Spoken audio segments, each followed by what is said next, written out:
Now let's bring in Pippa. Pippa, how are you? All right? I'm good, thank you. How are you? Yeah, not bad at all. I'm sort of all right. But what I want to know is, you say you're all right. I know, yeah. How are you really? I don't know, it's tough, isn't it? It is tough. It is really hard to kind of keep a positive mindset. I mean, you want to be positive for the people around you, but at the same time, you want to kind of be like, look, this is tough, isn't it? It is tough. That's the thing, isn't it? When people ask us how we are, and we sort of go, yeah, all right.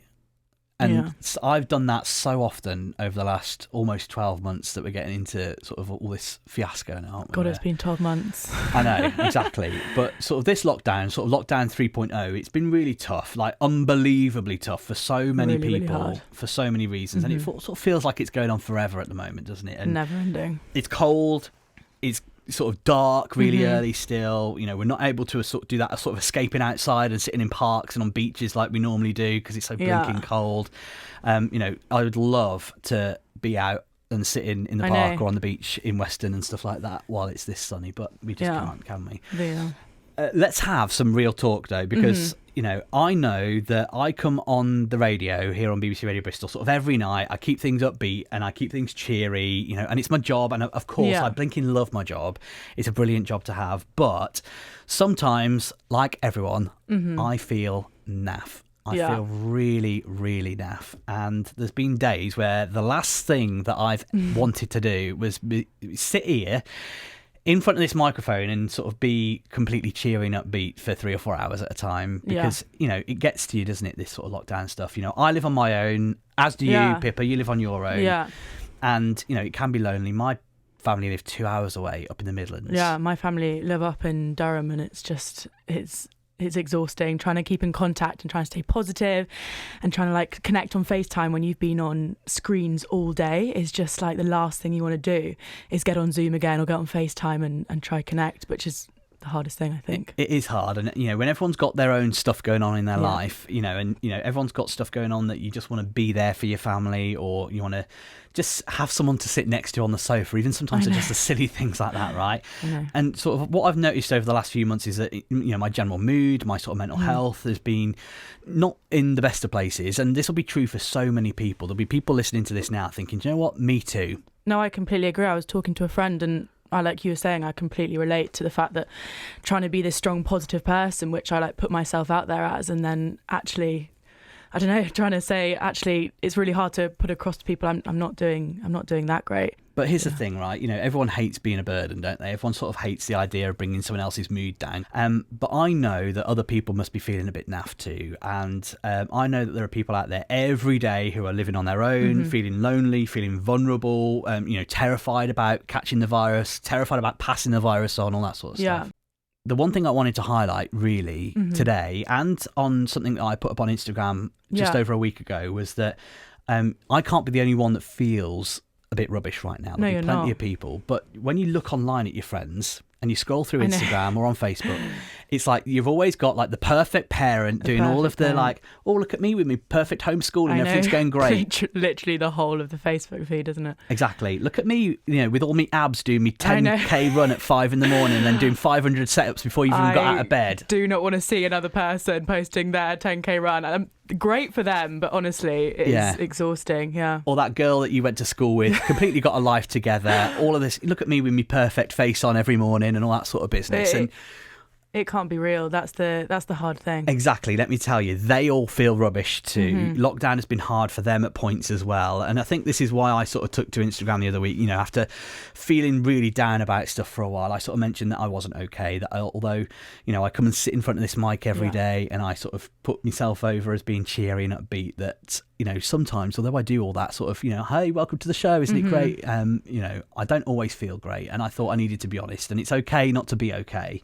Yeah, it's okay to feel rubbish. I saw your post and honestly I couldn't relate to it more. I think like what you were saying about living on your own, being away from family, it's really, really hard, and sharing that with people is a really positive. It really helped me personally to see that. And do you know what was lovely is that you bought in a little treat for me the other week, and we passed each other in the car park. I've just bought you in this, and it's just a little chocolate, but it's just something really silly. And so tonight I bought you some chocolates back, and you beat me to it and bought another chocolate in again. Well, it was my birthday, so I'm just stuck living on my own with just huge amounts of chocolate. And like you were saying, seeing all these people on 10k runs, I was like, God, I've got to stop. Yeah, I've got to pass on this chocolate. I've got to get it out of the house. I can't do it. But do you know what? That sort of lovely feel of support that you mentioned there about sort of knowing that, there are other people not doing the best, but also the people that have mentioned, thanks so much for being honest and sharing this. And the lovely sort of support that I try and create with this programme, in the sort of people that I showcase and all that sort of stuff, I've had back in bucket loads in the comments that I had on this Instagram post that I put up. Some of the most heartwarming things that have been said in the comments. But I've got to say, one of the most heartwarming things to happen out of that post that I put on my Instagram was somebody had created something inspired by that post. Stop. Someone had written a poem based on the post that I put up. That's so amazing. And they sent it in on the uploader. Which is what it's about. This is what the show's about. Exactly. Now, Kerry Baker is a poet who follows me on Instagram. She saw my post about not feeling okay, and she created this. This is Kerry Baker, and it's called Touch Hunger. It's okay not to be okay.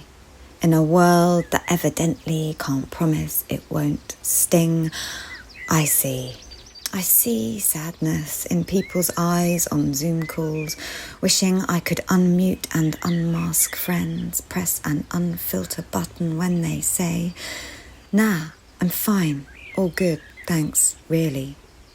I'd gift them in self-love and my love too, bridge the gap between and through the screen to reach them, to trust in love and to gift them permission to land in human.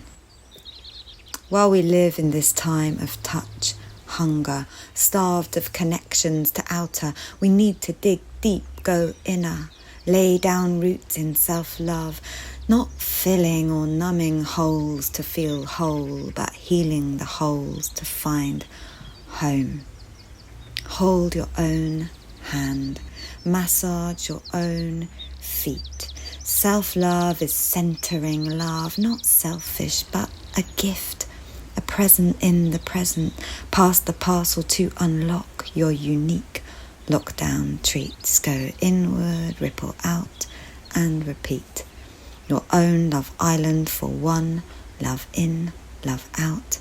Love yourself like no one is watching. How lovely is that? That was amazing. All the self-love, it's what everyone's feeling. And in response to your post, it was amazing. That was so good. For me, it was that sort of sense of it's okay not to be okay. That's the important thing, I think, out of that. And to know that someone has created something like that out of one post that I put on Instagram is just so heartwarming. Kerry, thank you very much for creating that. Hi. Wow, that was quite nice to hear on the radio. That was amazing.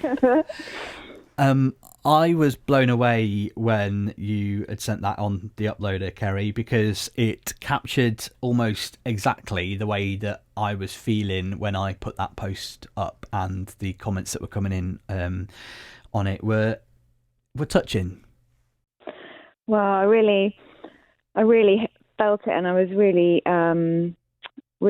kind of pleased that as a public person that you were kind of putting that out there, because it gives everybody else permission to kind of go, oh yeah, it's hard, isn't it? I know a lot of people who live on their own, and I think that physical lack of being held and having hugs, it's massive. It instantly makes you feel relaxed in the world, and like that oxytocin kind of goes around, and without it we're kind of a bit lost, really, aren't we? That is it. That's how I feel. I feel lost, and I feel sort of quite isolated, and even just talking about it right now on the radio, I feel incredibly vulnerable.